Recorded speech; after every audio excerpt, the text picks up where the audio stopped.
Lecture du livre de la Genèse. En ces jours-là, la parole du Seigneur fut adressée à Abraham dans une vision. Ne crains pas, Abraham, je suis un bouclier pour toi. Ta récompense sera très grande. Abraham répondit, Bon Seigneur Dieu, que pourrais-tu donc me donner? Je m'en vais sans enfant, et l'héritier de ma maison, c'est Élisée de Damas. Abraham dit encore, Tu ne m'as pas donné de descendance, et c'est un de mes serviteurs qui sera mon héritier. Alors, cette parole du Seigneur fut adressée à Abraham. Ce n'est pas lui qui sera ton héritier, mais quelqu'un de ton sang. Puis, il le fit sortir et lui dit, Regarde le ciel et compte les étoiles si tu le peux. Et il déclara, Telle sera ta descendance. Abraham eut foi dans le Seigneur, et le Seigneur estima qu'il était juste. Le Seigneur visita Sarah comme il l'avait annoncé. Il agit pour elle comme il l'avait dit. Elle devint enceinte et elle enfanta un fils pour Abraham dans sa vieillesse, à la date que Dieu avait fixée. Et Abraham donna un nom au fils que Sarah lui avait enfanté. Il l'appela Isaac. Lecture de la lettre aux Hébreux. Frères, grâce à la foi, Abraham obéit à l'appel de Dieu. Il partit vers un pays qu'il devait recevoir en héritage et il partit sans savoir où il allait. Grâce à la foi, Sarah, elle aussi, malgré son âge, fut rendue capable d'être à l'origine d'une descendance parce qu'elle pensait que Dieu est fidèle à ses promesses.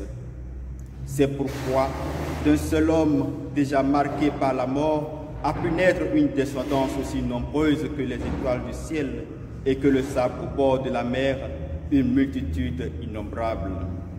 Grâce à la foi, quand il fut soumis à l'épreuve, Abraham offrit Isaac en sacrifice.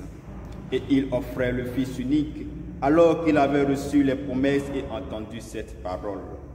C'est par Isaac qu'une descendance portera ton nom. Il pensait en effet que Dieu est capable même de ressusciter les morts. C'est pourquoi son fils lui fut rendu. Il y a là une préfiguration. Évangile de Jésus-Christ selon saint Luc. Quand fut accompli le temps prescrit par la loi de Moïse pour la purification, les parents de Jésus l'amenèrent à Jérusalem pour le présenter au Seigneur selon ce qui est écrit dans la loi. Tout premier-né de sexe masculin sera consacré au Seigneur. Il venait ainsi offrir le sacrifice prescrit par la loi du Seigneur, un couple de tourterelles ou 2 petites colombes. Or, il y avait à Jérusalem un homme appelé Siméon. C'était un homme juste et religieux qui attendait la consolation d'Israël et l'Esprit Saint était sur lui. Il avait reçu de l'Esprit Saint l'annonce qu'il ne verrait pas la mort avant d'avoir vu le Christ, le Messie du Seigneur. Sous l'action de l'Esprit, Siméon vint au temple. Au moment où les parents présentaient l'enfant Jésus pour se conformer au rite de la loi qui le concernait, Siméon reçut l'enfant dans ses bras et il bénit Dieu en disant, « Maintenant, ô Maître souverain, tu peux laisser ton serviteur s'en aller en paix selon ta parole, car mes yeux ont vu le salut que tu préparais à la face des peuples, lumière qui se révèle aux nations et donne gloire à ton peuple Israël. » Le père et la mère de l'enfant s'étonnaient de ce qui était dit de lui. Siméon les bénit, puis il dit à Marie, sa mère, « Voici que cet enfant provoquera la chute et le relèvement de beaucoup en Israël. Il sera un signe de contradiction, et toi, ton âme sera traversée d'un glaive.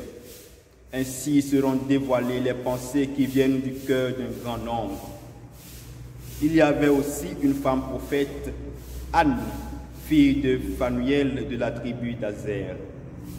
Elle était très avancée en âge.